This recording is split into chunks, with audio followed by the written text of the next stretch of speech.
All we have to decide is what to do with the time that is given to us.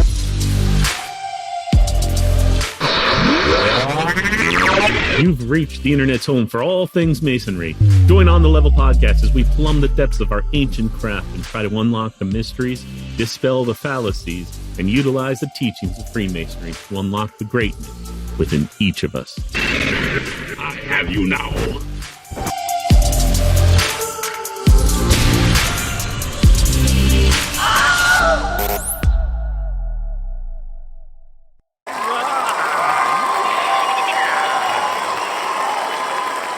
That is our new intro, and welcome to On the Level podcast with the creator of the AMITY App, co-creator, however you want to put that, Jeremy Barnes. Jeremy, welcome to On the Level podcast. We had you for like 5 minutes once, and the taste was so delicious we needed a full meal with Jeremy Barnes. So welcome to the show. It's good to be here, Chris. What'd you think of that intro? A little wild. I thought it was really interesting with all the sound effects in the background. Half of them I did not expect, you know? Are you I have you now. The Wilhelm scream? Have you heard no, of it? not directly. No. Okay. There's a scream that was recorded in the 60s for a Western movie that Hollywood has become like a mainstay of Hollywood. They just always use the Wilhelm scream. Whenever somebody's falling off something or getting blown up, they throw in the Wilhelm scream. Most popularly done by Star Wars. When you see stormtroopers falling off, you hear the Wilhelm scream. So that makes a lot of sense, actually. Yeah. There is method to that madness. So thank you for being on the podcast again. We had great fun meeting you in DC, and you teased us with some Masonic facts that I really would like to explore further. Which one? Well, you left me hanging because you actually popped in while we were recording with someone else and let us know that you yourself raised one of the actors from the Jaws movie and many other movies. Would you care to elaborate at the get-go on that story? Because I've been dying to hear it ever since. Yeah, for sure. I was sitting with you in DC. So it's worth saying first off that this was it wasn't a one-day conferral, but it was a Mason at Sight ceremony, right? So for folks that don't know what that is, it's I guess you could say it's a one-person Grandmaster's class sort of thing, right? You sort of go through some basic education and you get the obligations, but it's a relatively fast ceremony. It doesn't include the whole get up and go around the lodge and that sort of thing. And so this was being done on that day for now brother Richard Dreyfuss, who of course is famous for lines like, "We're going to need a bigger boat" from Jaws, right? Yeah. Oh, Close Encounters of the Third Kind. Well, yep. Everyone will know him from that movie. He just released, I think, last year, a movie about an astronaut where he's an older astronaut going into space. I haven't seen it, but it looked pretty good. Yep. Oh. Yep. And so what he about actually Bob with Bill Murray, one of the greats. He played that totally straight man psychologist to Bill Murray's craziness. He's a great actor. Well, and here's the interesting thing, right? So you're absolutely right. He's a great actor, and I had, I was the master of my lodge at the time, I believe, if my memory serves, or recently out of the East, and I conferred a lot of degrees and was pretty well versed in the ritual, but I had never given conferred a degree on an actor. And right. That may sound strange, but here we were. Not many of us have, really. Well, and so here we were in this auditorium, right, at the Scottish Rite of DC, on the floor, and there's 500 seats, and they weren't full or anything, but it was a stage, right? Right. And and he's there, of course, blindfolded, and every time I'd say, well, blah blah blah, he would sort of like take it in and give it back to me like blah blah blah, and I'm like, yeah, this is my show, stop it, I'm acting here, buddy. This is my show. It was the weirdest experience just to have what you say given back to you better, Yeah. And I mean, really, in that moment, I was like, "Wow, okay, acting is a thing." Like, Oh yeah. because he didn't know the words in advance, and it didn't matter what I said, right? Just right Yeah. back at me. So when was this? Oh man, it was probably in the 2008 2010 timeframe. I don't Okay. remember exactly. All right. So, Yeah, do you know what lodge he was actually becoming a member of? he became so. The way that it works is you become a Mason at site, and at that point, at least in DC, but I would expect this is fairly common. You become an unaffiliated Mason, Oh, right? If the same sort of thing as having a demit, right? right, You're a right. Mason, but you don't have a membership yet, and then you pick a membership. And Yeah. so he actually became a member of my lodge, Potomac Lodge number 5. Oh, So he's okay. perpetually on the books with us. He became a perpetual member. Well, we're all perpetual members. You are. Yeah, yeah. That's the only way you can join my lodge. Interesting. Yep. So, in the jurisdiction of Florida, the perpetual membership is tied to recurring funds the lodge can receive because of investments. Is it the same in Potomac Lodge? Ish. We don't have a Grand Lodge level perpetual membership structure, but any lodge that chooses to do that, really, they can do whatever they want with the money. We have a separate perpetual membership fund that I'm actually a trustee of right now. We invest the funds for income, and the income from that fund goes to the lodge to either offset or fully pay for the lodge's activities based on what the budget is for that year and the master's plans. Fascinating. And what year Yeah. were you master at Potomac Lodge? I was master in 2009.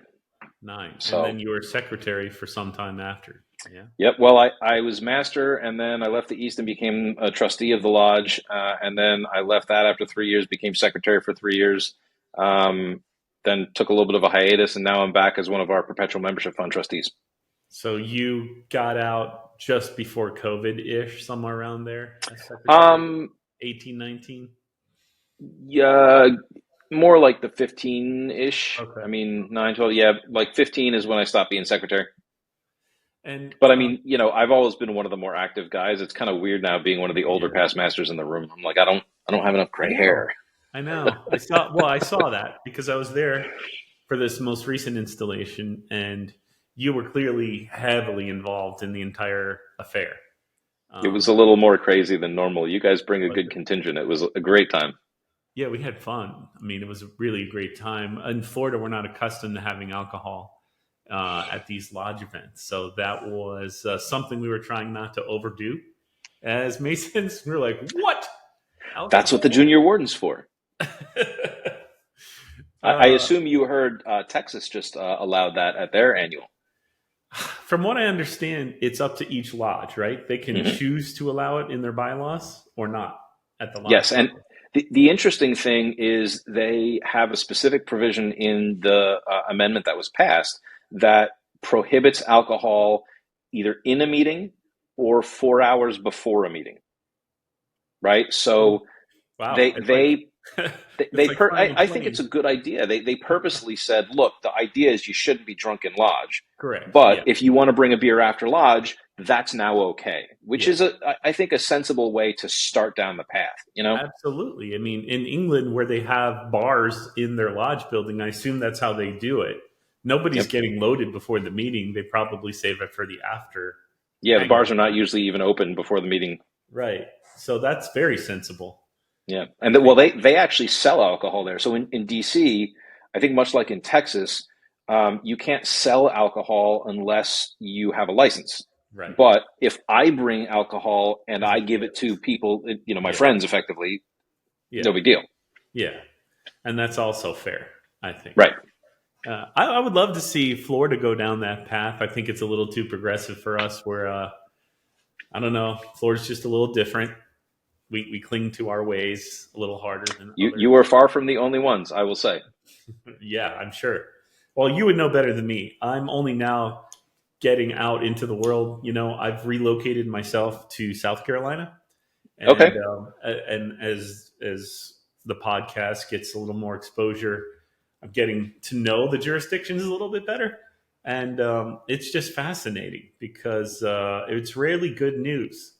All you hear is these horrible things about the grand jurisdictions in these different areas, and California, I'm now hearing things about, and it's getting a little. I'm sure it's always been this way. It's just that saying "ignorance is bliss" is a It's real. more accessible now. Yeah, maybe that's it, because there are so many of us out there talking publicly. There's so many podcasts now, and people writing blogs and stuff. I think it's good that that we need to shine a light on all of this stuff, and hopefully that leads to like what's happening in Texas, reforms for the better, checks and Yep. balances being put in place, and maybe not allowing people to do these things in the shadows the way they have for decades. Well, and I'll offer, actually, this is one of the things that we have always hoped for with Amity with respect to recognitions, right? You know, I mean, I don't want to throw anybody under the bus, but there are certainly parts of the world, both in the way that the culture operates and otherwise, where it's easy to say, oh, hey, recognize my Grand Lodge, I'm your buddy. Yeah. And that is very different from a clear, transparent process of, well, who's this Grand Lodge? Where did they come from? Where was it founded? What's the history? Mhm. Right. And as Amity has grown, we've been able to make that process a little bit more transparent. So if there's a jurisdiction with two Grand Lodges, you can actually make an informed decision instead of recognizing the first one that has the money to show up at your door and ask for the favor. Right. That begs the question: when you have the information in front of you in black and white, why aren't you doing the right thing? That begs the Well, question. if I can go down a slightly related path, I would offer a great example is Brazil, right? Behind the United States, we have about 95 Grand Lodges in the US. Brazil is the highest with about 60 some odd. And the Okay. reason is because historically, there was the Grand Orient of Brazil, and that had the entire country. And each Brazilian state had a district Grand Lodge. And then people got pissed off at them, and Grand Orients started, coming up. And basically, it was a situation of, well, we want self-rule, right? We're our own state. We're different than the state on the other side of the country. Right. We want our own. And so now they had a district Grand Lodge and the Grand Orient. Well, then people started fighting within the Grand Orients, and now you also have about 20 or so Grand Lodges, Oh, geez. right? And so in most states in Brazil, they have the District Grand Lodge of GOB, they've got the Grand Orient, and they've got the Grand Lodge. And in the past 2 years, the Confederation of Grand Orients and the Conference of Grand Lodges have, mended fences, and they're all recognizing each other. Most of them are all on good terms with the GOB just because they are. And so you now have about 60 obediences in Brazil. And the Americans look at that and go, I don't even know what to do. Right. Well, right. So it's rarely, a nefarious problem. Can you elaborate on the difference between a Grand Orient and a Grand Lodge? I'm not. One's called Grand Orient and one's called Grand Lodge. It's just a name. That's it. Okay. Yeah. Same. Makes sense. Not really. But, you really do in Latin America see a fascinating history. A significant number of Grand Lodges south of the U.S. were actually chartered and founded by the Scottish Rite. Really? So their workings are completely different. They call those Red Lodges, correct? Here they do. Lodges? Yeah. Here they do. They're just lodges. Well, a past master of my lodge, his home lodge is in Puerto Rico, and his grandfather came to visit our lodge, and he was wearing a red apron. Mm. And he said, yes, it's a Red Lodge. And then someone told me we do Blue Lodge work because we're more associated with the York Rite, whereas those lodges are more associated with the Scottish Rite. Or see, it all depends. Yeah. I will offer Michael, my co-founder of Amity, is a member of Independent Royal Lodge number 2 in New York. And their claim to fame is they're one of the few lodges that actually, historically has conferred the Royal Arch degrees, right?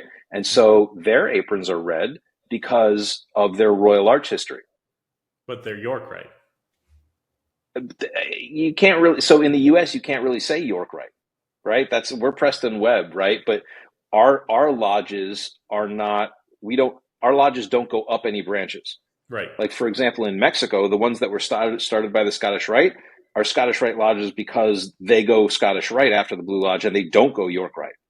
Meanwhile, the York Rite lodges go, chapter, council, commandery. They don't receive the Scottish Rite degrees, right? So they actually can say that they're York Rite or Scottish Rite.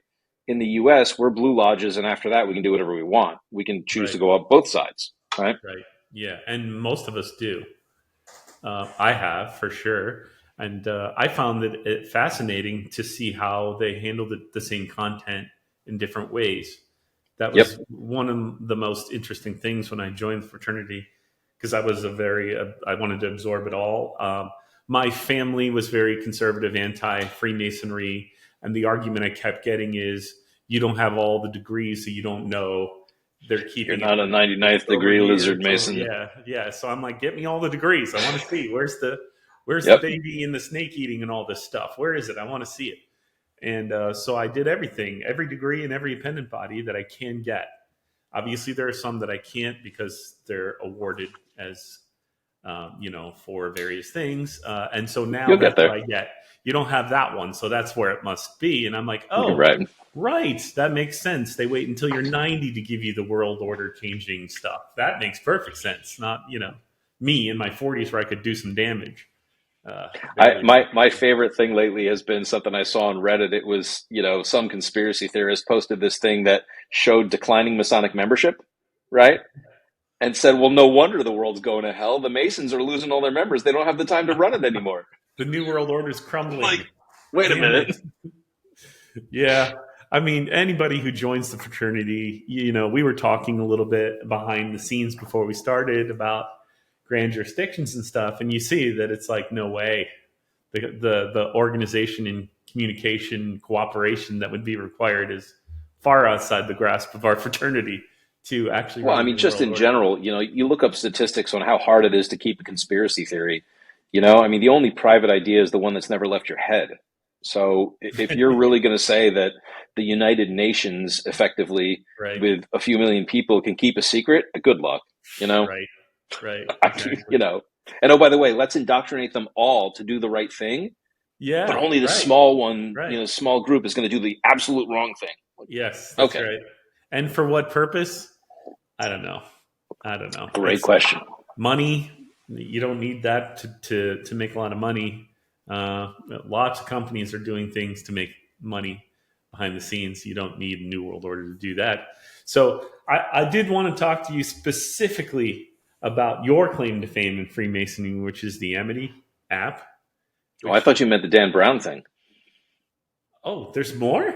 You did mention Dan Brown, didn't you? But wait, I do have both of my hands back. I think you did mention that you were Dan Brown cut off my hand in my year. Yeah. Yeah. What the hell is that about? So let me tell you the story of how I got a rubber chicken thrown at me in the East. You were sitting in a stated communication? Mm-hmm. And my secretary threw a rubber chicken at me. Please elaborate. So I'll try not to go on for ages about this, but it's a fun one. So I said I was master in 2009, and for those of you who might be Dan Brownophiles, you will remember that the Lost Symbol came out in 2009. Okay. And Dan Brown was actually in my lodge, unbeknownst to most of us at the time. And so the only lodge, he came to visit.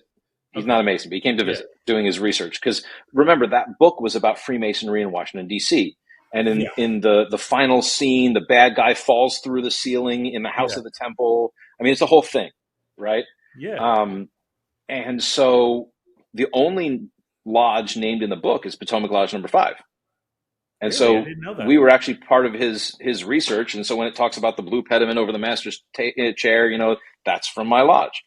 And it's not really a protagonist, but one of the main characters, and on purpose, actually, the titles were completely screwed up. It's like effectively like Scottish Rite, Master of the Universe. And oh, by the way, also Master of Potomac Lodge number 5. And you're like, what? He did that on purpose? Yeah, just to not he didn't want to out everybody too much. Like he's really talking about real people if you use real titles. Right. He did a lot of research behind the book. I never got to meet him, but how'd you get your hand cut off by him then? Well, so I was just about to say. So that main character who was attacked in the book and ended up in, I don't know, breathing underwater, sort of in stasis, whatever, was the Master of Potomac Lodge number 5. And in the very first scene of the book, what you see is the bad guy going into the Capitol, and he's got a cast on. And I mean, you've read the book, you're making it up. There's not been a movie about it, but he's got a cast on, and in that cast, he's got his hand pulled back, and there's a fake arm that he has on a fake. It's not a fake hand; it's a severed hand that he has on a little wooden stand, and he ends up putting that in the Capitol, and putting the fingers a certain way, however it is. Yeah. And that was the hand of the Master of Potomac Lodge. And you were the master the year he came to research for his book. Hence, exactly. Your hand. Well, here's the thing. I was on my way up to, with my junior warden, I was on my way up to New York because we were both groomsmen in my senior warden's wedding. And I get this call from the Grand Secretary who says, hey, Dan Brown is doing an interview with Matt Lauer on MSNBC, and they're looking for someone to lead in for the interview. Amazing. Can you come down to the studio? Right. Yeah. And I said, oh, man, I'd love to, because he's like, oh, it's in like 2 hours. I was like, I'd love to. I'm driving up to New York, for my senior warden's wedding. And he says, all right, well, let me ask, but I think you can do it over the phone. Okay, great. Calls me back, no problem, do it over the phone, pull over at this time, call this number. They just need a headshot of you. And it goes a little off the rails here, but it's fascinating. So I sent them this headshot, and 2 hours later, I pull off at a rest area on the New Jersey Turnpike. And, I did the interview and only found out later. So this was 2009. Mm-hmm. I forget what year. Well, it would have been 4 years earlier, maybe 5, that Gerald Ford died, right? Mm. Gerald Ford is the last president who was a Freemason, right. And he laid in state in the Capitol Rotunda. Mm. And when that happened, a large number of DC Masons over the course of the weekend or whatever it was, put on our regalia and went to pay our respects to Gerald Ford. Now, let me ask you a question about that. Did you have to get dispensation from your Grand Lodge to wear your regalia in public? So yes, we did have to do that, but there was no look, if you're being a Mason and you're not defacing doing something stupid, like, it's not a big deal. It was obviously a clear rationale. Yes. So, it was definitely something we were allowed to do. So you got to wear your Masonic regalia to the Capitol mm-hmm. building. Yep. And at the time I was the junior steward. Well, here's the thing. We're all worried about this intelligence agency, that intelligence agency. We're talking about 2009 now, right? So 15 years ago, within the span of that hour and a half since I sent them the headshot, what they're playing in the background on TV is I'm sitting on the, hey, look at that. As I'm sitting on the, apparently if you go like this, look at that. That's cool.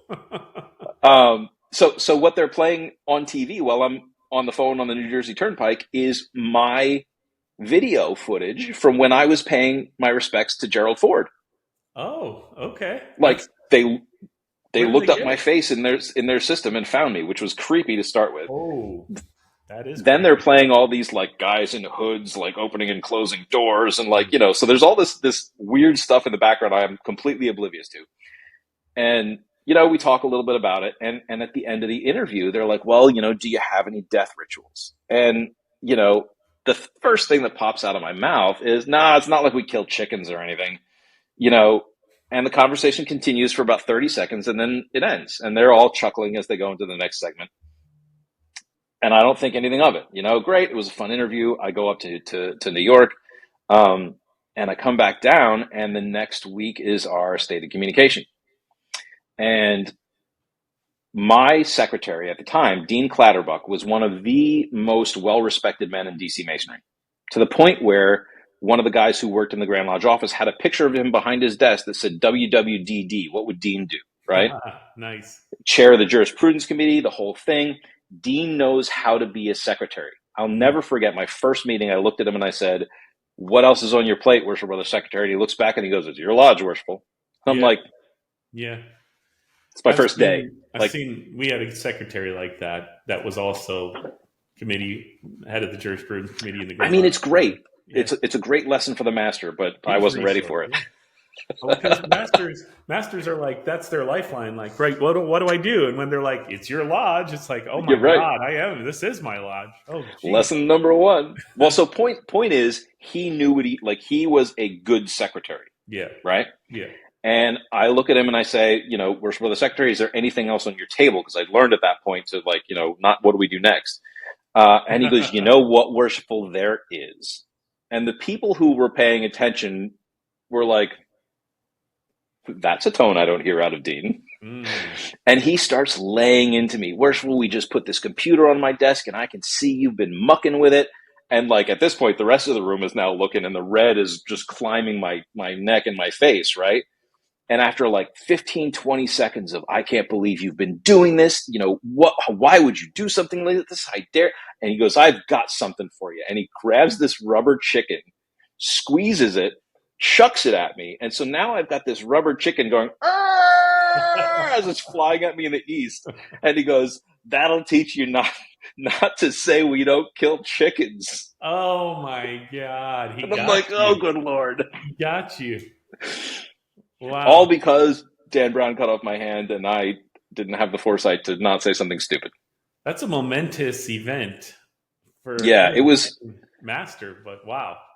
I mean, we had a great relationship, he and I, so there was clearly no offense taken, but to be fair, I don't know that a lot of other, probably not a good idea to throw chickens at masters, right, in the middle of a state of communication but that year that year we had on average about 15 visiting non-Masons come to our lodge for dinner, every dinner.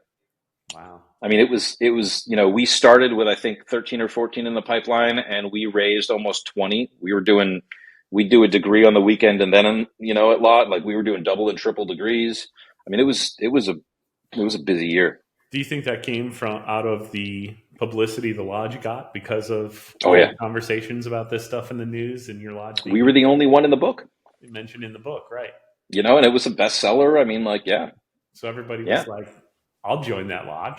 It's right down the street. I'll join that lodge. But so that's kind of what I mean when I say like I've had the most random career. Clearly, I did not plan to be in the East when Dan Brown released his book. You know what I mean? Like that's fate. Dumb luck at its best. That's fate. That's not dumb luck. I'll take it. Fate. You were destined to be there. You are the right man for the job. See, you bring a very Masonic face. I could see you being a great person to represent the fraternity. You're very well spoken. I've said this before. He's not an ugly man. My wife will concur with that. I told her I met you and that we were joking about it, and she laughed.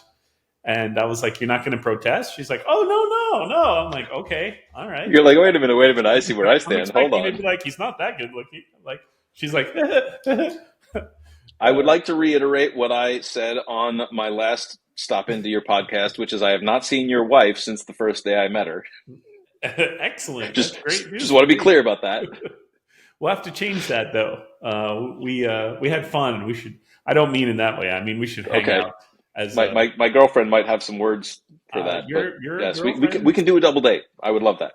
I kind of picked up that she was Hispanic. Yeah, I didn't get it at first, but I did pick up later. Where's your girlfriend from?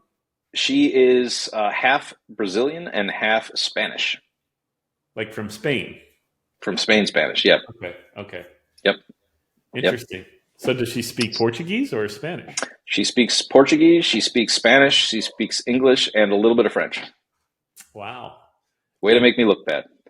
Yeah, and she has to speak with you. Poor girl. Well, no. I do my best to keep up with her in Spanish, and she is a wonderful teacher, so my Spanish is getting better every day.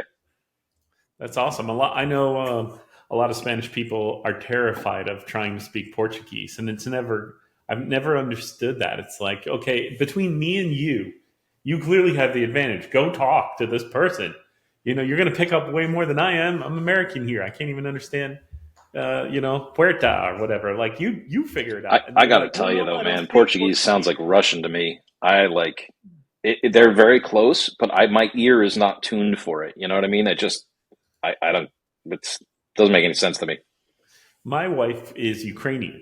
And so I speak a little Spanish because my previous wife was Chilean, so my children learn Spanish. I've been in Chile. I learned quite a bit of Spanish, so it's easy because it is based on a common Latin kind of a framework, sort of.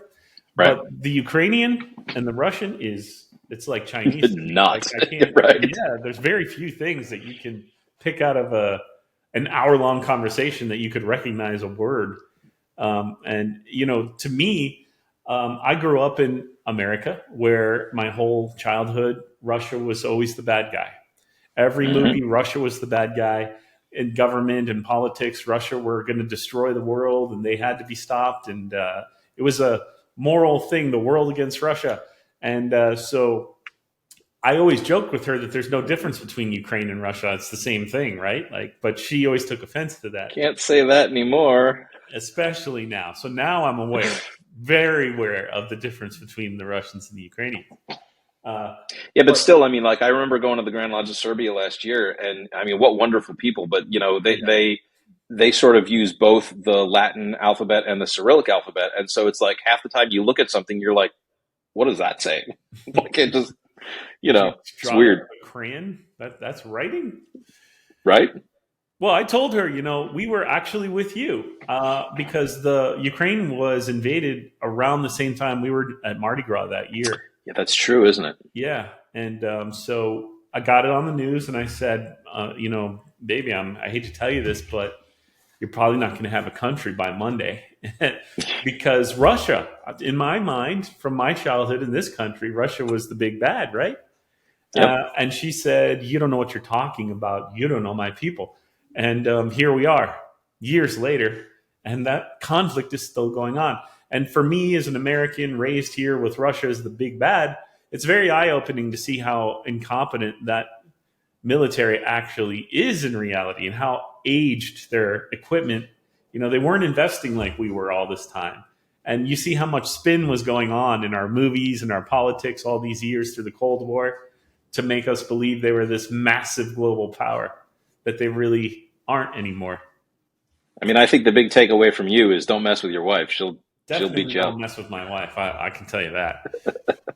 Especially you, Jeremy Barnes. Now let's talk a little bit about Amity. You and another partner, at least two of you I've heard you speak about, run a company that owns Amity, the app for Masons. Where did this come out of? Like, whose idea was this, and who had the cojones to actually say, let's do something about it? I don't know that I would use the word cojones. It's probably the dumbest thing we've ever done, but that's neither here nor there. It really takes some guts because most people aren't willing to invest personal money in technology for an organization that's as out of date as ours.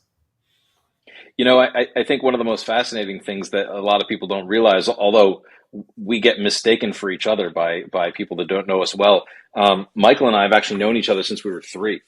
Our families were friends, went to church together. Yeah, a little bit on that last podcast. You did explain that. That's fascinating.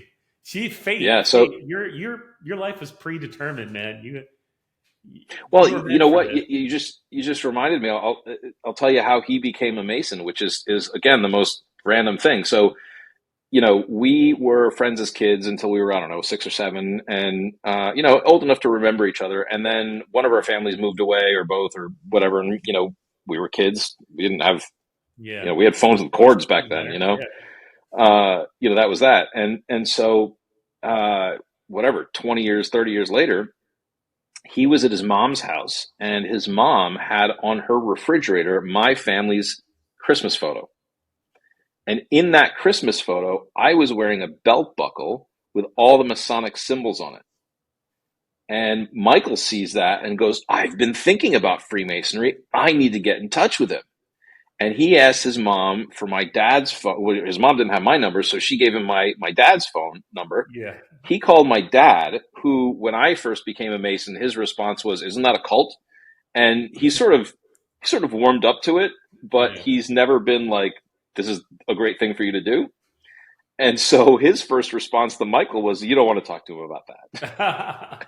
And Michael's like, "Yes, I do. Yes, I do." And tried to block him from joining. well, right.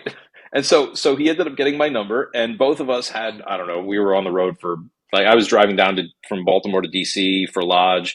He had drives of his own. And so, for probably 6 months, we went back and forth with each other, just talking, catching up, talking about esoteric stuff. He's a huge researcher. And by the end of it, goes, "Okay, fine, I've heard enough. How do I actually join?" I'm like, "Well, crap, you're a New Yorker." So I call the only guy that I know in New York, a guy named Joe Crociata, who's a New York Mason, but also past Grand Master of DC. And he goes, "Send him to my lodge. If he's as good as you say, send him over here." And so he became a member of, the second oldest lodge in the Grand Lodge of New York, chartered in 1760. Is this in the city, or are you talking upstate? Yeah, in the city. And he served as their master in, I don't know, I think it was 2012 maybe. It was a little further after that. I can't remember exactly, but and so, like, it's just fascinating how even after all that, right, he became a Mason, and then we were sitting in Shelley's back room, which is the cigar bar down here in DC, after a meeting of Adoniram Council, which is something sort of a New York kind of DC East Coast council, and just chit chatting and said, "Hey, look, I got this idea," and he goes, "I'm in. Let's get it started." It was your idea initially, and you sucked him into the whole. You brought him into this madness that you've created. So I've sort of been doing this since. I wrote one of, if not the first, member management systems on the planet in 1998. Back when the internet was still young. Are you a programmer by trade? What do you do for a living? Yeah. No, my classical training, if you will, is as a software developer. Okay. Although my career is as random as my Masonic career, but it's yes. So attorney, I've been coding since. He's a military liaison. Like, none of that's true. I'm making it up. I was going to say, come on now. Yeah, that'll become fact. But I could see it being true. You're a mystery man. Well, but so I mean, for sure, the travel bug bit me early. But I created that for my military fraternity at the time when I was in ROTC. Never went in the military, but I was in ROTC, and then sort of dropped off for 15 years and became a Mason, and sort of looked around after getting out of the East and said, "I had this idea 15 years ago. Nobody's done it yet. Why not?"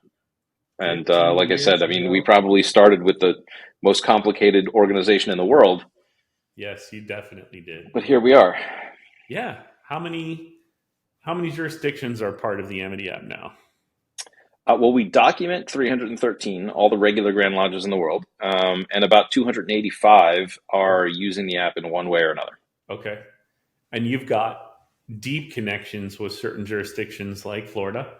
You just took over they were using a system, not AMITY, and I won't even say the name to promote it, but they decided to go with AMITY, and now everyone checks their membership and other members through AMITY to see if they're actually in good standing with Florida. And I believe, hopefully this year, they're going to start paying their dues through AMITY in the state of Florida. Many have already, in fact. They have? Okay. Yeah. I'm happy to hear that.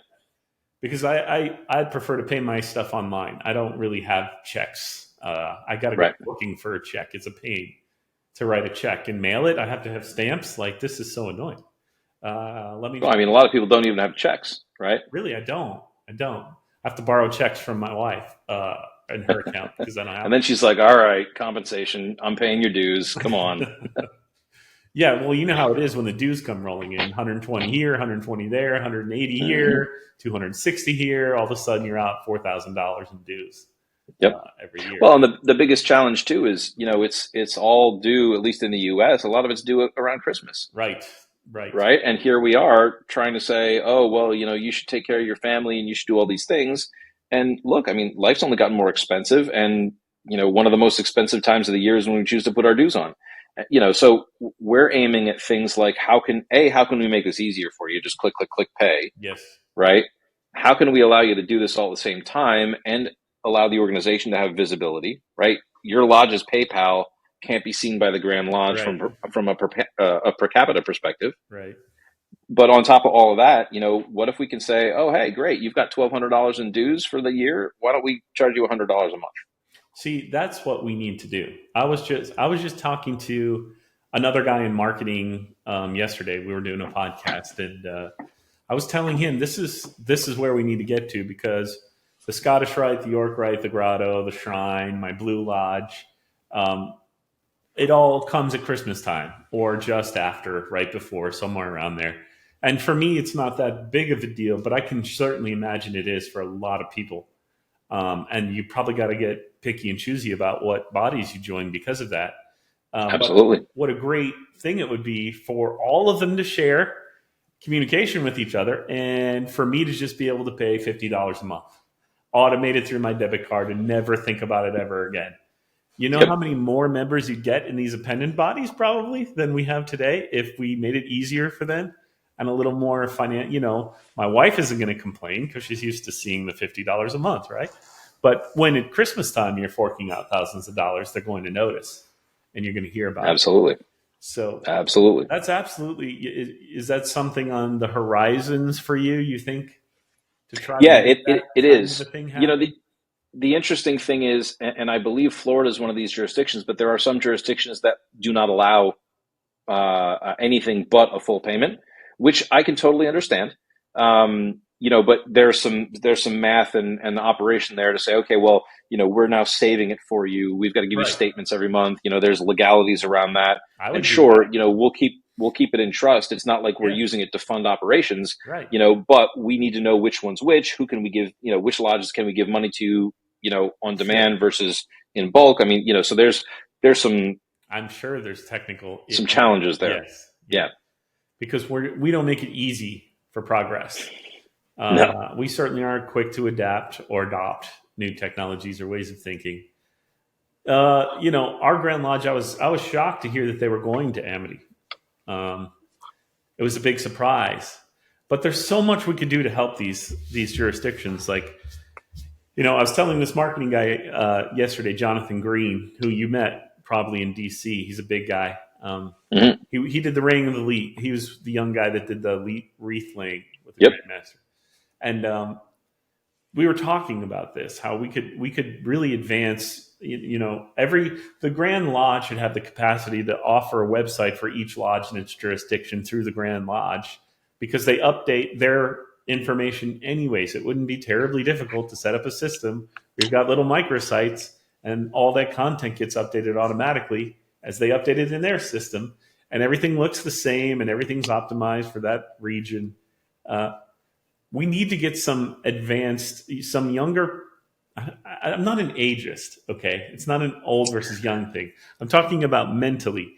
We have to get some people that think like a younger person about change into these jurisdictions that are willing to take the steps to make this kind of stuff happen, because it would help us grow our fraternity massively. Those kinds of investments in that kind of infrastructure is how they can support the growth in their jurisdictions, instead of throwing money at lodges that have no idea how to spend it. You're just wasting. Well, so it's interesting. We've taken a remarkably different approach than I think I would say almost any, if not any, Masonic platform out there, and it's been purposeful on our part. But we've started with the members, right? We said we didn't want to go the Grand Lodge sales cycle 3 to 5 years, right? Plus, stuff at the Grand Lodge level, usually the first reaction to it is, well, Grand Lodge put it out, so I must hate it, right? Right. And so we went to the members, but what we have created is the opportunity for actually Grand Lodges to benefit as well. So, you've mentioned a related item, but this is one of the new Florida dues cards, right? I haven't seen that yet. The interesting thing is, RFID there's a couple card? interesting things. Say again? That's an RFID chip. Well, it's got a QR code on it, and it's got an RFID under an NFC tag underneath it, Very right? nice. So you can tap it. It's solid metal. One of my favorite parts, if you look closely, we got the mosaic pavement on the back. Nice. Very nice Right? attention to detail. Because it kind of looks like a lodge, doesn't it? It does. You got the altar in the middle, Yeah. like it's So it's fun. But here's the thing: for Grand Lodges that sign up with us to have the branded version, because the normal version is just an geez. Amity card, Yeah. right? But we actually give 10% of the sales back to the Grand Lodge. Mm. And so what you end up with, whether that's a donation to the charity, whether it's, actual money to the Grand Lodge, we're trying to do our part to say excitement in Masonry translates to benefit for the Grand Lodge, Genius. right? Because they get money. You're bringing them money, they're paying attention to you now. Like, whoa, whoa, whoa, guys. I don't know how much it is, but I'm sure if they adopt it and make it well known, it could be a significant amount of money to the Grand Lodge, Right. probably annually if they get smart about it. And those are the Well, kind of things. Like I'm amazed at what you've achieved, because I'm aware of how difficult it was probably for you every step of the way, and what you've been trying to do.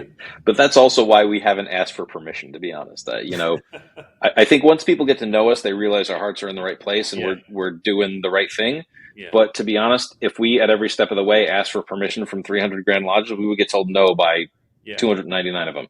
You know, I created an app, as you know, years ago. I was creating an app, but it was far different than I wanted to just help out. this is actually how we met. Remember? It is, and I was like, this is how I am. Like, there's somebody that's doing this. I'm not trying to like reinvent the wheel here.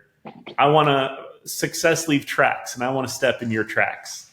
So I called you. I got a hold of you, and I'm asking you for advice about this. And I went as far as to build this thing, and it had a lot of cool, useful features where you can put all if you know the senior deacon role in an entered apprentice degree, you could check that off in your profile. And then you could search the database when you have a degree coming up and say, I need a senior deacon next Tuesday, who within a 3-mile radius qualifies that I can reach out to right now and chat through the app and get him locked in. Rather than I have to call Joe because he knows some guys at that lodge who can ask those guys. And now I've got a messy process of communication. But I made the mistake of taking some liberties with my ideas. And I realized one of the things that Masons really is a challenge for them on the everyday level, just every day. If I want to have my roof fixed, I call up Zach and I'm like, hey, Zach, do we know anybody that's a roofer that's a Mason? Yeah, I think Gary knows somebody that's a roofer. And now I got to get Gary's number and call Gary. Well, Gary died 2 years ago.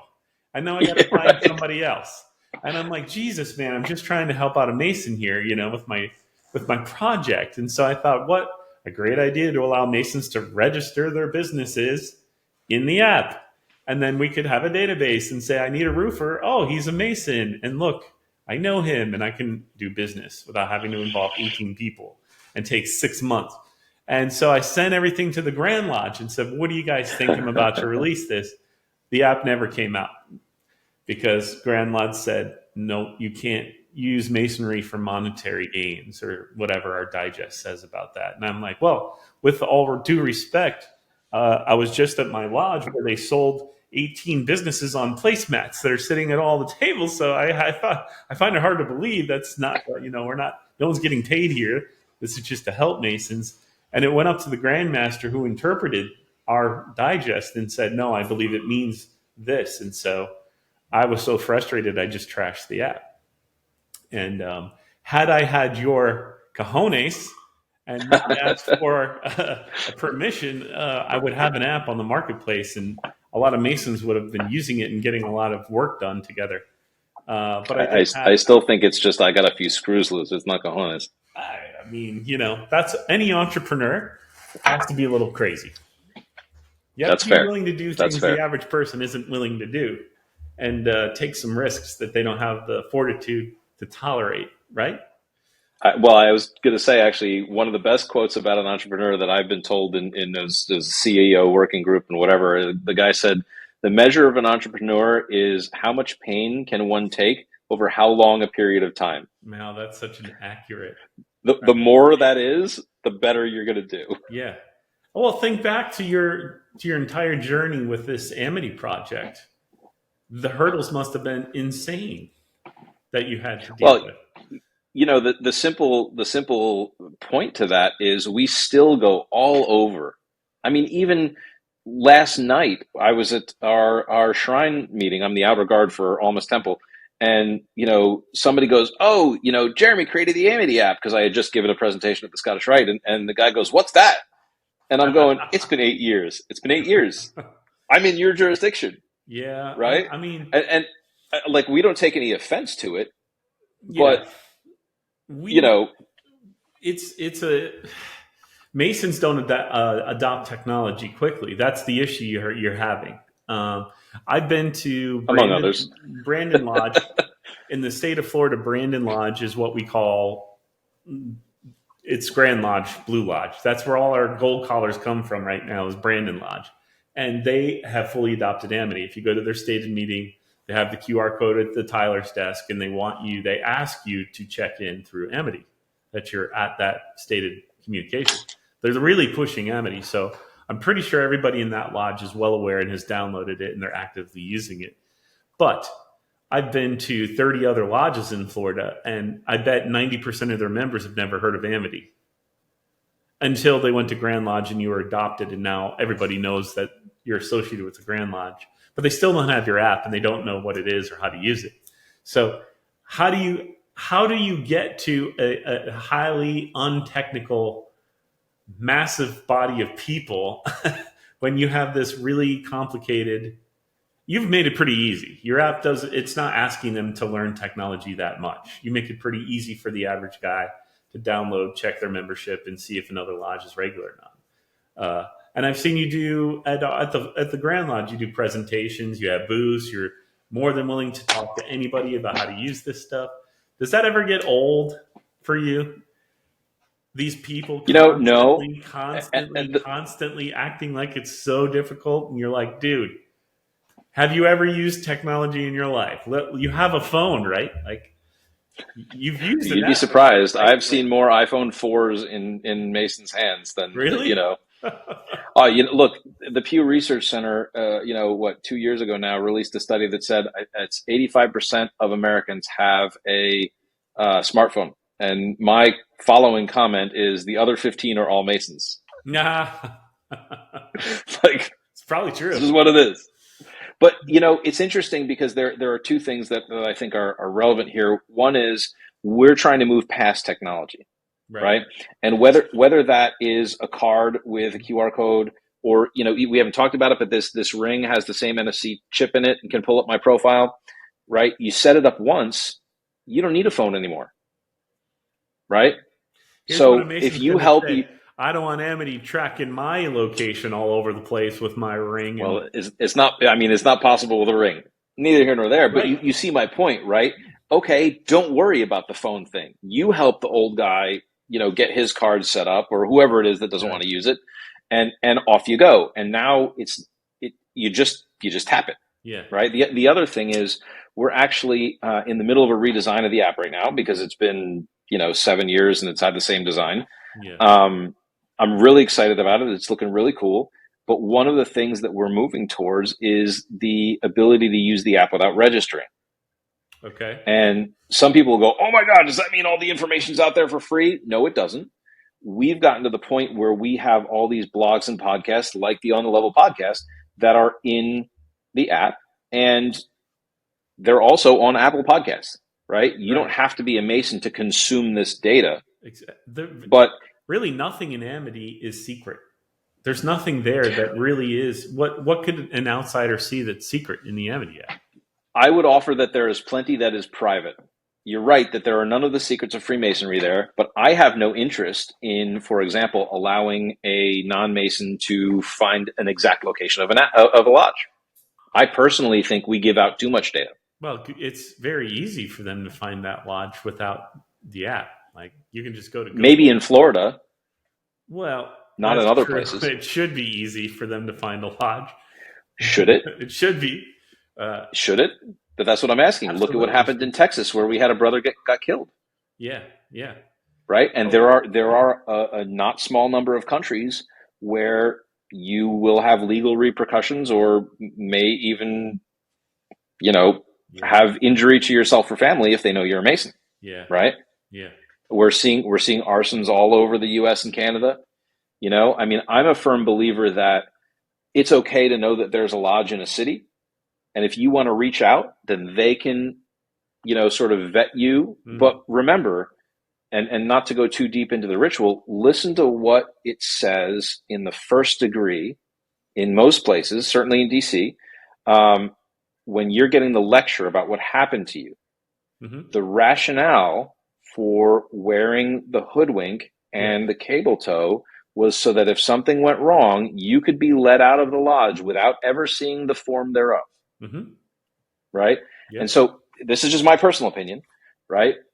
But without going into should we let the profane into our lodges, not even that. I think it's fair to say each lodge should be allowed to share their location if they want. And by default, AMITY should not be sharing a street address. Well, as a marketing guy, we need to be visible and searchable and findable by people that aren't Masons if we want them to become Masons. Do we? Absolutely. I do believe that. And it's good to have differing opinions because we totally respect each other, but I am thinking No, I don't like you. Well, I like you, but I do disagree because I think that the location of a lodge or being in a lodge, the thing is that that's when we bring people into the fraternity, and I've talked to hundreds and hundreds of people that are interested in joining, we always tell them we're not a secret organization. We're an organization with secrets. You can find the lodge easily. It's in the phone book. Google it. We have a Google Place business listing. We have our logo on the front of the building when you drive by. We're not secret. It's out there. It's public information.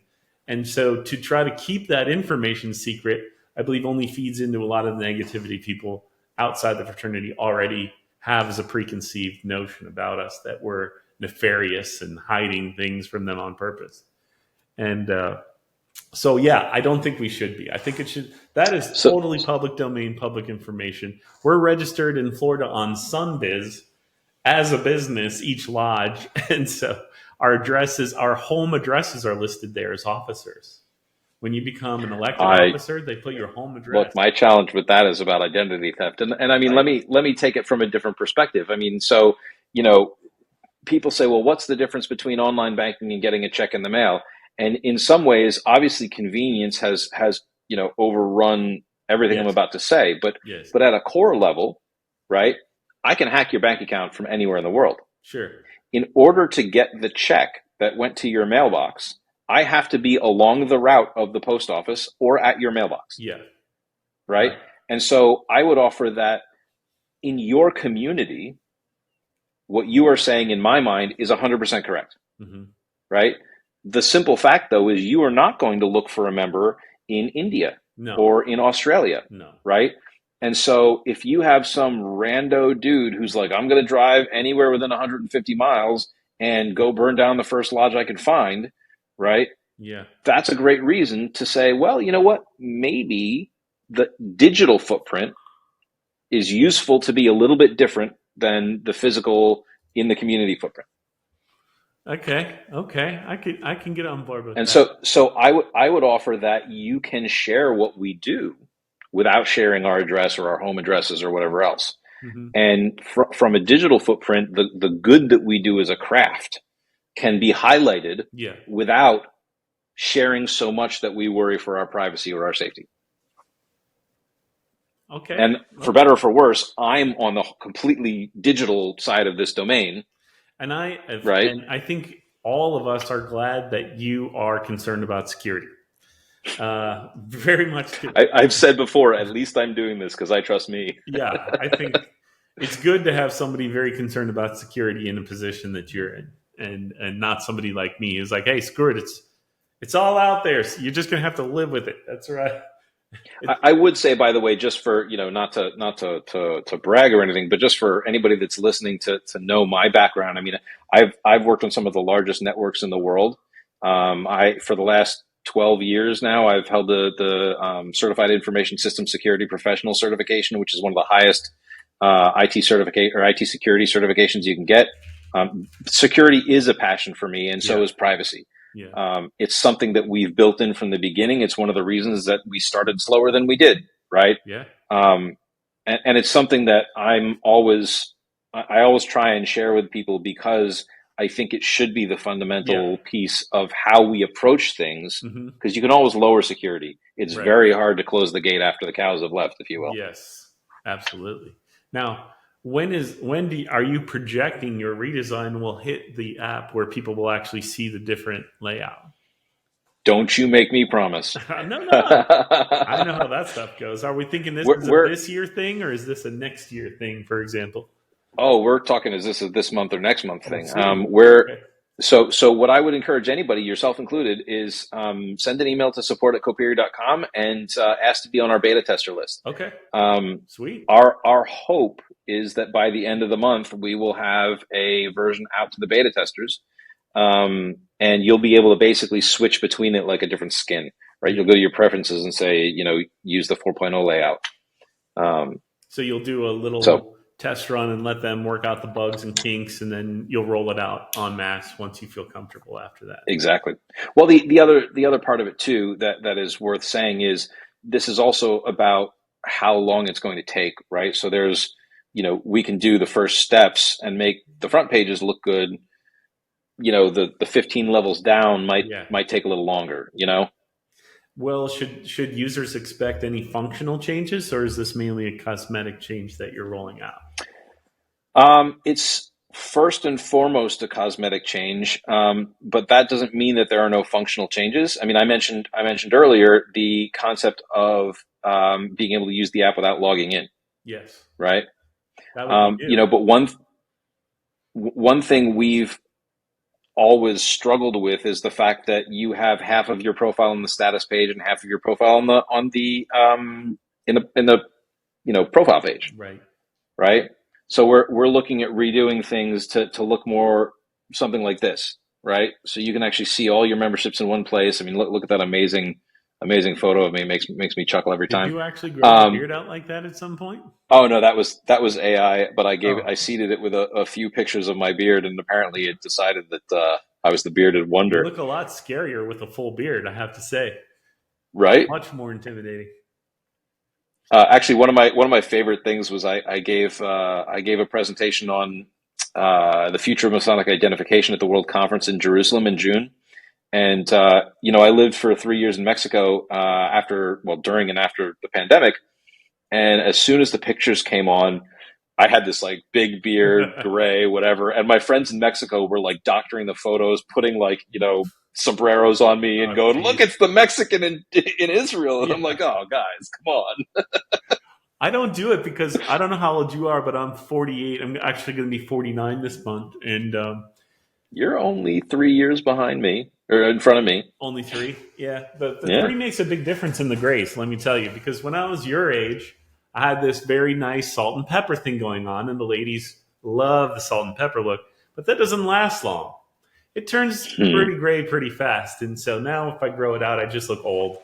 Salt and pepper, but you know what? But the most interesting man in the world did it pretty well. Yeah, well, if I had unlimited money, I wouldn't care. Right? Just go platinum. I'm also married to someone 15 years younger who looks like she's 12. So it's not a good combination to have the old white beard and the 12-year-old looking girl together. We get looks, you know what I'm saying? So I have to keep it trimmed down just for safety reasons. I don't want to get beaten up in public. Well, I mean, it's tough because your home address is apparently on the internet because you're a Mason. Sure. So it is, absolutely, it is. It was all year for 3 years. But again, for me, that's just that's a bridge too far that we don't need, right? What's more important, that I can contact you or that I know your contact information? Well, the contact information is public, and they do put your email out there for everyone to see, and that gets abused annually in the state of Florida. Every year we list the new officers, the scammers, and let me tell you, it works, okay? The scammers start sending spoofed emails to all the members as if they're the master of the lodge saying, hey, can you do me a favor and pick up a few gift cards before the meeting? Let me tell you, my chaplain is 82. He came to a stated meeting last year and slipped a package into my jacket. And I said, Joel, what's this? And he's like, that's the cards you wanted. And I said, I didn't ask you for any cards. So I'm looking at it, and there are 10 $100 gift cards. And I'm like, oh, Joel, did you get an email? He's like, yeah, I already did what you asked. I took the pictures and sent the receipt picture and everything like you asked. And I'm like, Joel, you just lost $1,000, man. Like, quick, cancel this, call your company. You need to get on it right now. And, because he paid with a credit card, I believe he was able to get a lot of that stuff reversed. And, that night the lodge took a collection up to try to get him as much money as we could because we knew what had happened. But that's just one guy in my lodge. I can imagine how many Masons are getting fleeced by these people who put our public information online and then it's abused. And that's the thing. I mean, at the end of the day, if I can just send you a message directly, right? Yeah. Why is that necessary? You know what? You wanted to talk about something along the lines of the future of Freemasonry, and I got an interesting one for you. Let's do it. So there have been some conversations lately, not about anything that is actively happening that I'm aware of, but I think the first step to anything is, I'm sorry? I'm a drummer. It's all right. But the first step towards anything is socializing and getting people comfortable with it. At what point will we be able to have a lodge meeting virtually? Well, I know that there is a Scottish Rite jurisdiction that recorded their degrees and uses that as a way to confer them now. Have you heard of that? Yes, Northern Masonic jurisdiction. So it's already being practiced in independent bodies in certain jurisdictions. How long until it makes it to the Blue Lodge? How long until we no longer have live lectures? Well, but here's the thing. I would offer that we are on the cusp of technology that would actually make it possible. Have you seen Ready Player One? Yes. What's the difference? There is no difference. Right. If you can guarantee that the important things happen. Here's the difference. That costs a lot of money, I guess. Yeah, but the lodge is not going to pay for that, right? That'll be part of an ecosystem that, you pay a subscription for. The actual hardware to get virtual reality? I mean, look, at that point, if all the kids are playing Call of Duty and they have their haptic suits on and whatever else, we're just repurposing an existing expense. It's true. I have 2 at my house because of my kids. And now I'm going to get a 3rd because I think there's a 3rd generation Oculus now. And it is, those are affordable. You're talking about $100 for a piece of equipment that would allow you to have a virtual meeting with someone like you're there. There are apps. Well, I'm actually saying I think we're on the cusp of really haptic feedback, right?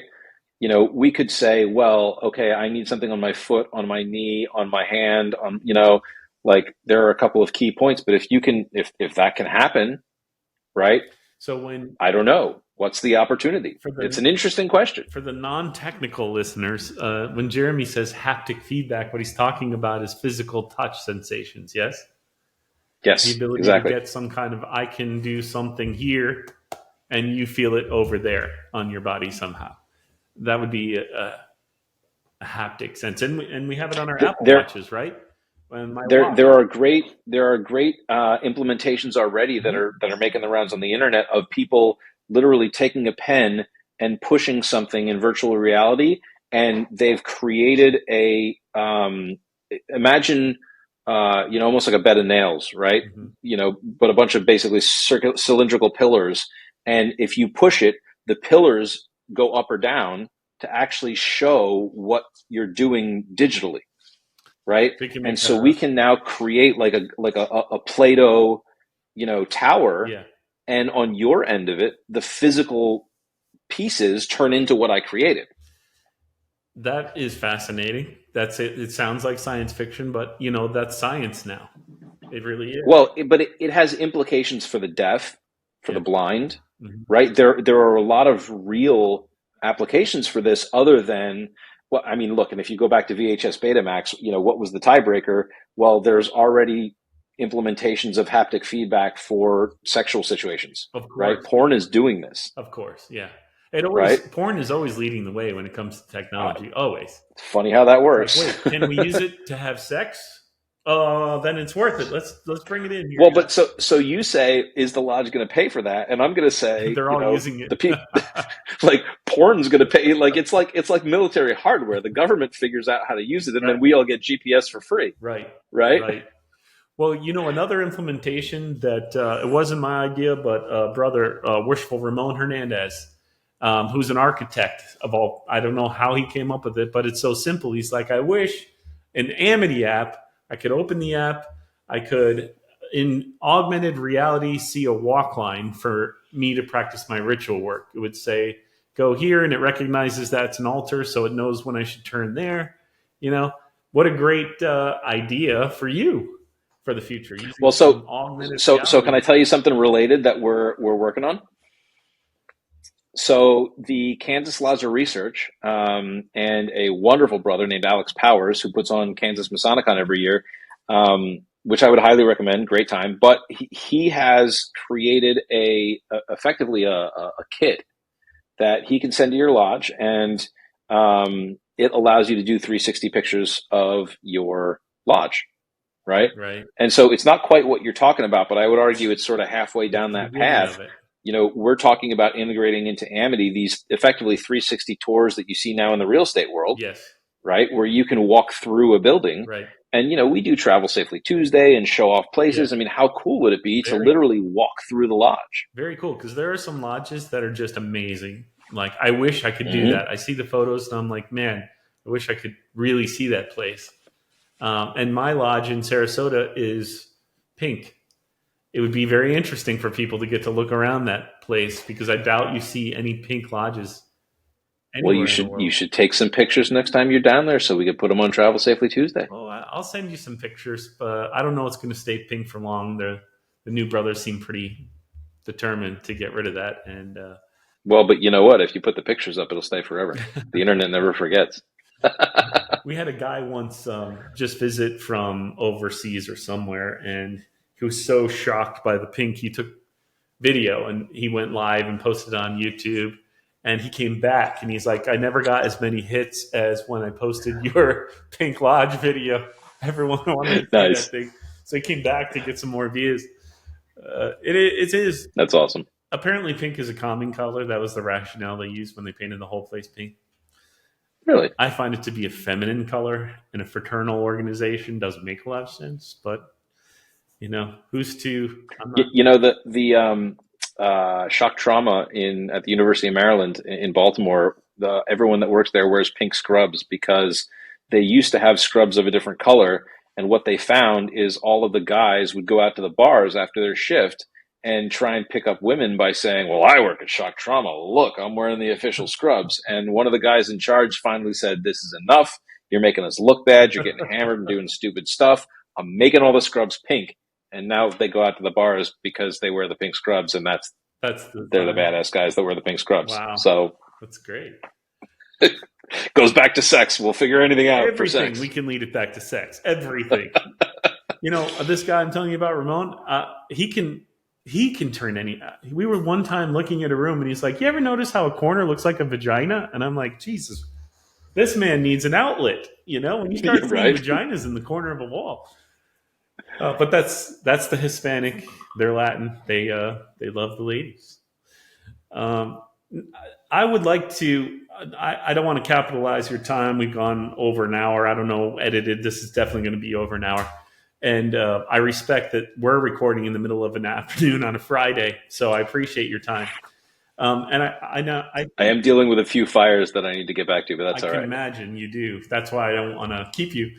But I don't want to just ask you the same questions that you always get asked, like talk about the future of technology and this and that. What I want to end this on is you're now going to be out on video and audio worldwide. A lot of different kinds of Masons are listening. You have a very unique perspective on our fraternity between all of the travels you've done in your life, even non-Masonic and the Masonic travels you've had, and the many lodges and grand lodges you've had to deal with. I say it like it's a bad thing. You've gotten the opportunity to deal with. Let me rephrase that. And so what would you say to the average brother out there, based on your experience, if you were to die tomorrow and get hit by a truck, what nugget of wisdom would you like to give to the average Mason that's just living the average Masonic life out there in the world? Any kind of message you'd like to leave them with? Yeah, for me, and I think this is something that's come naturally to me because I love it so much anyway. But I would say leave, go somewhere, Leave. right? Get out. Travel. Really? Well, so we are so attuned, and I think we said it before we started recording, but we're so attuned to say everything is the same everywhere, Yeah, right? but it's not. The whole thing about the ritual can't change, no innovation in Masonry. I can't remember if that was Preston or Webb, but the dude added it to his ritual so that he could sell more rituals. So nobody could buy anybody else's but his because Right. it couldn't be changed. Right. We've been spouting a corporate jingle, Yeah. Yeah. right? I don't know what your ritual says about the word of the first and the word of the second, but I got to tell you, mine puts them in a certain direction, and it says people that use it in a different direction are not real Masons. Really? And then I go to the Grand Lodge of Iceland and I'm getting tried, and they're like, "What's the word of the first?" And I say, "Blah," and they go, "Yeah, that's wrong." Really? And I'm like, "Look, I know I'm a past master and all, but I thought I got that one right." And he goes, "Well, I have an idea. What's the word of the second?" And meanwhile, we're in the Grand Lodge building, right? This is not like Yeah. I'm not standing on the street where everybody can hear me, right? Right. I'm in a Tyler's investigation. I go, "Okay, great. Here's the word of the second." And he goes, "Oh, you've got them backwards." And I'm like, Really? "I've got them backwards." They No, actually, you've got them backwards. well, I could see that mistake because it happens. In the jurisdiction of Florida, and I'm sure it's different in every jurisdiction, but I'm only speaking of the one I have the most experience with. I have a gold card and a brown card, which means I've been tested and I memorized all this stuff and proven that I can repeat it. So I'm familiar with the work.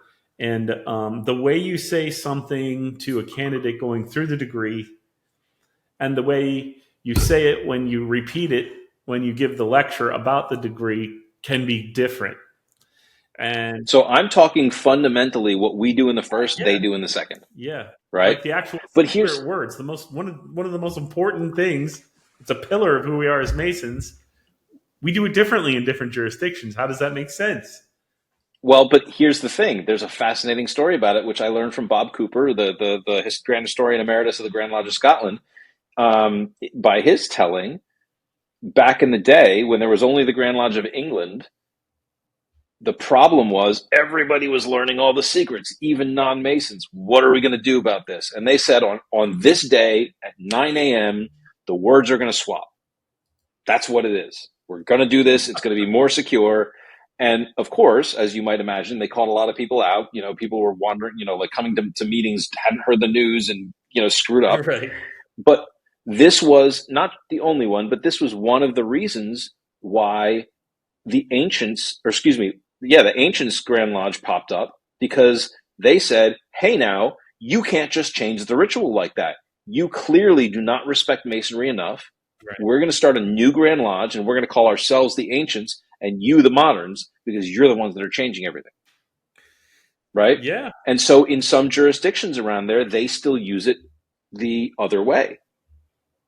So Right? But it goes back to your question. For me, the beauty of what we do and how to really learn what we do and implement it in a way that everything from tolerance to brotherly love is to go out of your own skin, go out of your own place, and realize that just because you do it differently to get the same results doesn't make you any less my brother.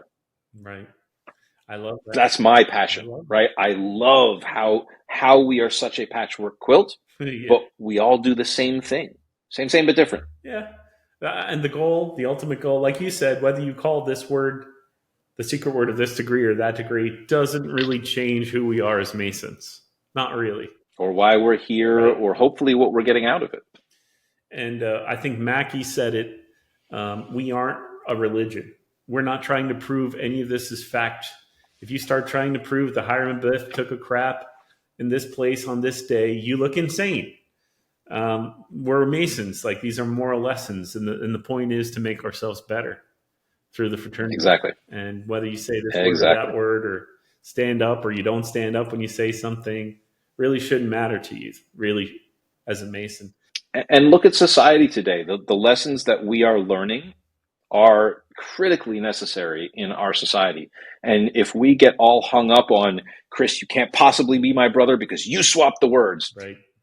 I mean, look, we need to learn about each other. I'm not saying that we should just take anything for granted and Right. we can do whatever we want, the ritual, but like, God, if we can figure out how to love each other, even though we use the words backwards. Well, it's like when I came to your installation, when the way that you level your lodge is quite different than the way Florida levels their lodges. And I said, of everything I saw, this is the one thing I wish I could present as a new legislation to change our work. And everyone said, don't even say it to anyone that you want to change the work. And I said, but it's No innovation. It's actually projecting the meaning of the event better than what we're doing is. Because when we stood together and leveled the lodge at your installation, I felt something. And I knew. And so just to make sure that everybody who's watching and listening knows what you're talking about, in my lodge, at the end of every meeting, right, we've got pews, and so we have several levels of seating and all that sort of thing. When the master and the wardens come down, and how should Masons meet, act, and part, as they come down, the rest of the lodge all comes down to the floor. And metaphorically, we are standing on the same level at the close of the lodge. Some other lodges do like a chain of union, that sort of thing. Yes. Same type of idea. We're all together, not in our seats a few levels up and that sort of thing. So in our jurisdiction, we use our words to alliterate that we're leveling ourselves together. It's far different than the experience of physically leveling ourselves together. I think I never saw it done that way. And I've had goosebumps, and I felt like part of something in that moment. And it stuck out to me so much that if I could change the work, that's the one thing I would change in Florida, because that was a beautiful part of the ritual you did. A lot was different, a lot. But to me, that was the one thing that I thought you guys really hit the nail on the head compared to what we're doing in Florida. It's something we love to do. And, I maybe to end on a controversial note, if you will, one of the things that we also do in DC is, for at least the last 15 years, all of our Grand Lodge officers, we do have ornate aprons, but we all wear white aprons, the Grand Master on down, right? And we view it as a way to say things like, oh, hey, we're all entered apprentices, or it's, we're on the level and that sort of thing. I have to tell you, my controversial opinion is, if I had, a magic wand for a day, I would take away all past titles. Thank you. Right? Because in my opinion, and look, DC, you can't spit without heading 3 past Grandmasters, and by and large, I respect them all highly. This is not about individual people, but for me, Scotland does it this way. You're in the office, and then you're a brother. I love that.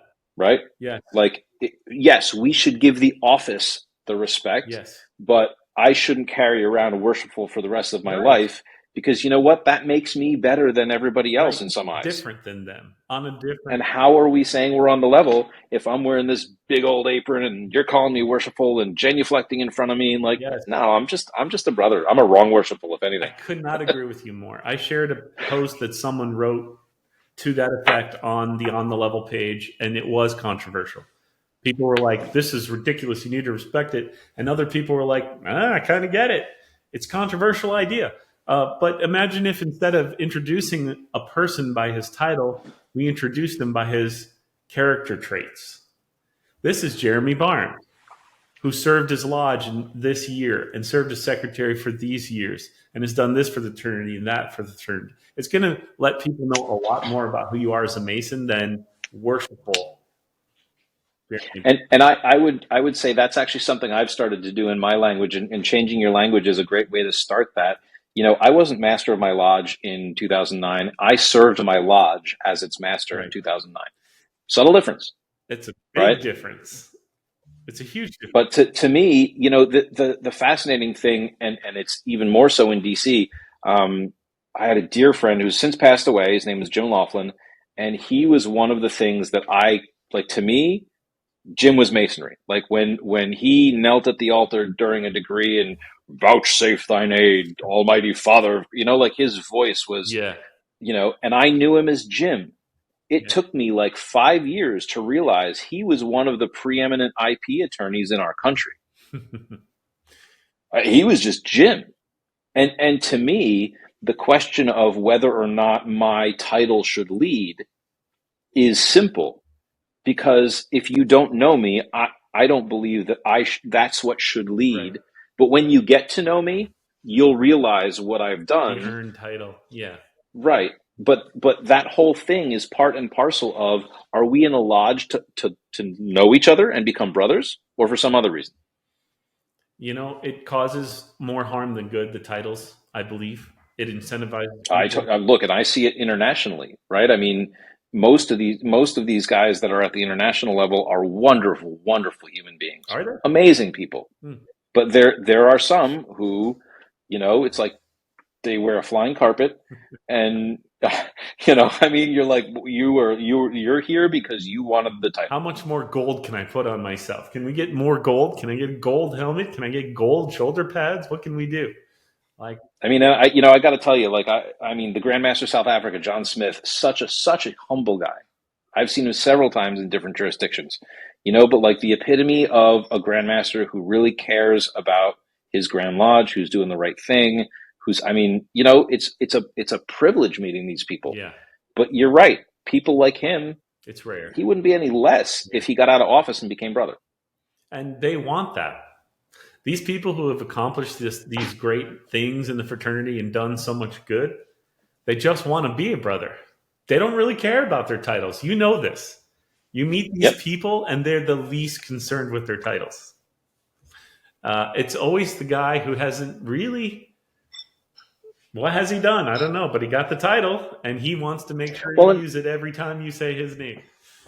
I want to be fair though too, because I think we all have a journey, for sure, and I've certainly had mine, and I have this opinion. I would say, out of maturity that I have been blessed with through my association with Freemasonry, right?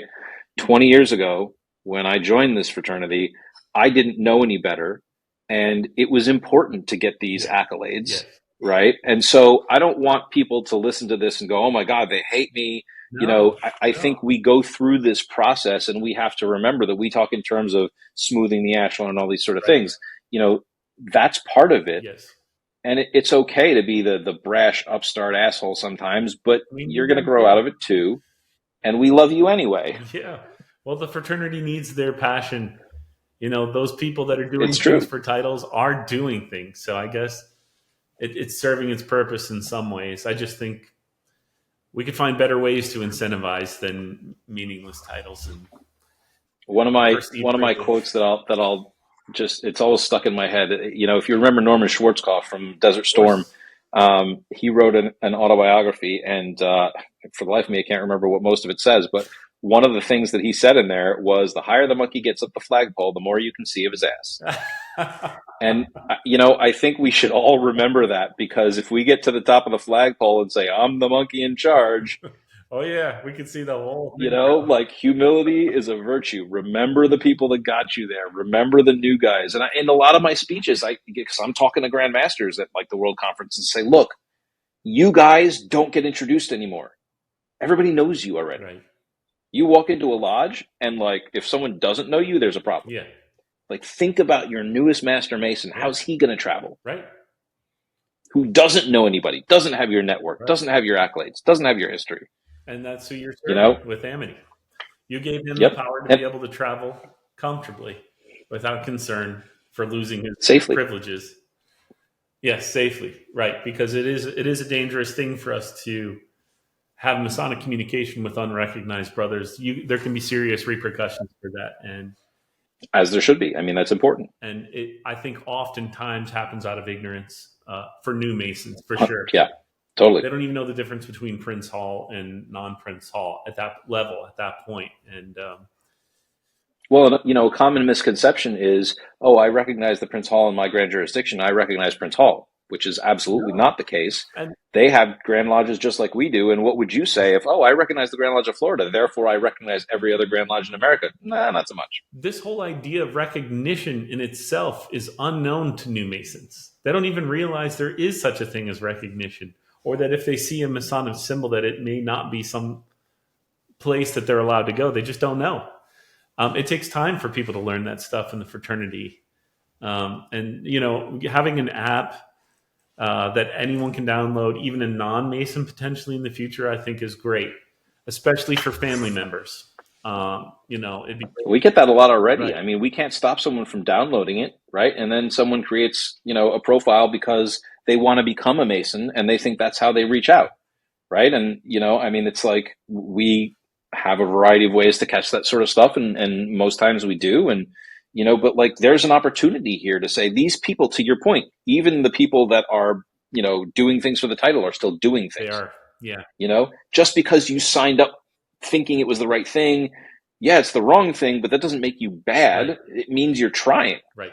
And some of them are bad. Don't get me wrong. Oh, It's always funny to me when it's like, I'm the Grand Master of England. Thank you for outing yourself. Like, no, you're not. Well, just to end this, your wisdom was get out, travel, experience, Absolutely. embrace our differences. Don't shy away from them. Love everybody as a brother. And I grew up with my mother always told me that the best cure for ignorance was travel.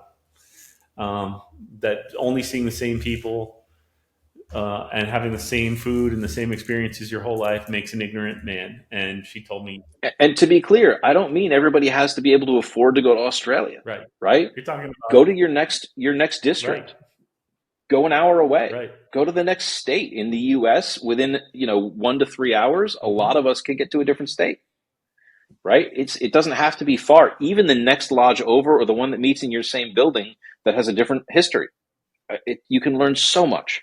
And every lodge has its own culture, its own personality, its own vibe and feeling, and it's a pretty cool thing to walk into a lodge that's exactly the same but totally different. It is. Yep. And the more you travel, the more you have that experience where you're getting the same thing. There's a bit of a meditative kind of, to me, a safe, comforting feeling to know I know what's happening wherever I go, even though I don't get it's like in your installation, a lot of differences between your work and ours, but generally it's the same. I know what's coming next. You might say it differently. Yeah, but you know what? I remember, so we didn't talk about the fact that my lodge has the George Washington gavel, but I remember going on my first gavel trip to a lodge in Pennsylvania that was just over the Maryland-Pennsylvania border, so 2 hours away, and they didn't have stewards. And I was our junior steward, and I'm like, you don't have me? Like, what is this? They don't have the position at all in that jurisdiction? No, not at all. Really? No stewards. I'm like, who does your food? Like, how does this work? I guess they are pretty useless in the ritual work, aren't they? They're not used in the state of communication at all.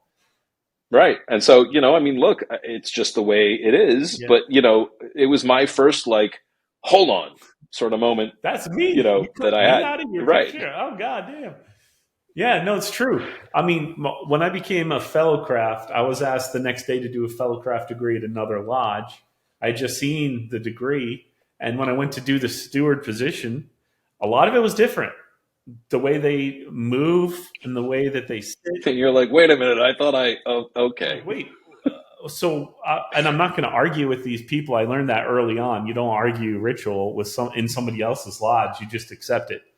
And so I'm sure you're the same way. If I'm going to do ritual in your lodge, the first thing I'm going to do is ask you to show me how you do it so that I can do it. Well, to be fair, I'm that way because I've made the mistake of trying to think that I knew what I was talking about. So, I've gotten those lumps the hard way. I've been that brash asshole. Really? Right. And absolutely. I talk to anybody who knows me. Freemasonry has matured me like in amazing ways. Yeah. Well, you're an old man now, Hey, I'm older than you. I know. I'm looking down the barrel of a service award, man. Like, this is not cool. Yeah. Yeah. What, 30 years? No. I mean, I just hit 20. So, we start with 25 in DC, but like, when you're under a 5 milestone is like, it's coming. Yeah. Before you know it, you'll be at your 65 year service award. But you know, to your point though, the opposite is also true, and it's fascinating when it happens. I remember going to visit a lodge in Ireland. I was in Dublin, and there were two lodges meeting that night, and one of them was doing a degree, and one was just having a stated meeting. Which one did I pick? The degree. Come to find out, they're like, well, we're not even sure we can open. It's, you know, a couple of people are out, you know, whatever. Wow. And I'm like, well, look, if there's anything I can do, let me know. Fine. Well, they work from a book in England. And so they were like, look, we can do this if you are willing to sit in this chaplain. And I'm like, sure, whatever. You know, by this point, I'd been a past master for 5-8 years, done degrees all over, whatever. Throw me wherever you want. I'm good. Exactly. Like, just tell me where to stand. And for them, it was simple. The chaplain just sort of stands somewhere, says something, closes the book, and goes back. And then it happens twice, and that's it. Okay. So I do the first one. Great, fine, whatever. They go through the whole degree, which is completely different, but all the same. And we get to the end, and I start reading, and I'm like, I look down, and you remember I told you about that guy, Jim Laughlin, who would do, vouchsafe thine aid, Almighty Father of grace. And it was that prayer. Mm. And I get 2 sentences in, and I'm sort of reading ahead to try and know what I'm about to say. And I realize this is verbatim, right? And I close the book. I, you know, basically put it in my pocket, and I finish the prayer. Nice. And afterwards, they all look at me like, do you have a photographic memory? And I'm like, look, I wasn't trying. Like, and in hindsight, I probably should have just not, like, just should have pretended to read it, Yeah. you know. But I'm like, you guys, you have no idea how many times I've said this prayer. Right. Like, it's like it won't leave my head, no matter what, like it or not. Well, You know, and it was so cool. They're based in the to be Old in this Testament, place, right? Most of our prayers come right out of the Old Testament, and so it's like, well, this one wasn't. It's completely different. You're talking about but, the entered apprentice prayer there. That vouchsafe son, is that in? Yeah. Is that from the Old Testament? No, Maybe I just don't know the verse. No. The opening and closing, a lot of it is, but those Yes. prayers, like that one you're talking about, is pretty specific to Freemasonry. So Vouchsafe thine aid, Almighty Father of creation. Vouchsafe this thy present, our present convention. Blah blah blah. But it was here. I was DC. I'm in Ireland, and like there's no daylight between the words. Yeah, that's awesome. It's the same. It was the weirdest experience. And I mean, again, talk about dumb luck to walk up. I, of course, want to see a degree. They're short one person. They asked me to sit it, and this is what they give me. It's a lot of destiny in your stories. A lot of destiny. It's just, Barnes. You're right where you need life to be. is a wonderful thing, in my opinion, if you open yourself to allowing it to happen to you. You got to be a yes man. Just say yes and. You're improvising with life. Which goes right to the travel question, right? If you get the chance to travel, I'm in. Take it. Yep. It's such a great experience. You'll meet people that you've never thought you would meet. Well, this is how I met you. Exactly, we were right? Traveling in foreign land, so I appreciate. And your wife, no less. Well, I was trying to keep her out of it. Yeah, well, I've seen your girlfriend. You did fine for yourself. I am a blessed man. You are. What can I say? Are. And in many ways, and we are very appreciative for all of your efforts in the fraternity. I don't know if I love what you're doing, man. It's huge to have people like you that are actually taking the time to get this knowledge out and have these conversations in a public way. So thank you. My pleasure. Let people know, where can they get AMITY App? Almost anywhere these days. The App Store, the Play Store, amity.co.com. I'm sure there will be a download link on the Level page soon. Yes. It's we work with every regular Grand Lodge that's out there. So there you go. Come on in. The water's fine. And if you're listening, instead of somewhere where you can click, just go to your store and search AMITY Mason or AMITY. AMITY. Yep, that's it. And you'll find it and download it. And you probably already have a profile. You just got to claim it, most likely. Nice and easy. So in Florida, that's absolutely true. We've got a couple other Grand Lodges that are coming on like that shortly. And certainly either way, though, just shoot us an email or a note, support@coperi.com, and we are more than happy to help. All right. Thank you, Jeremy Barnes. AMITY App. Hopefully everybody has it. If you don't, go get it. And we look forward to having you back on the show and talking more about Freemasonry and life as a Mason.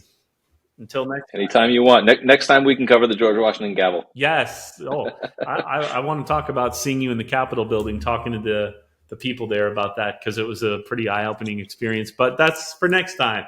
Everybody have a great day, and we'll see you next time on the Level Podcast is out.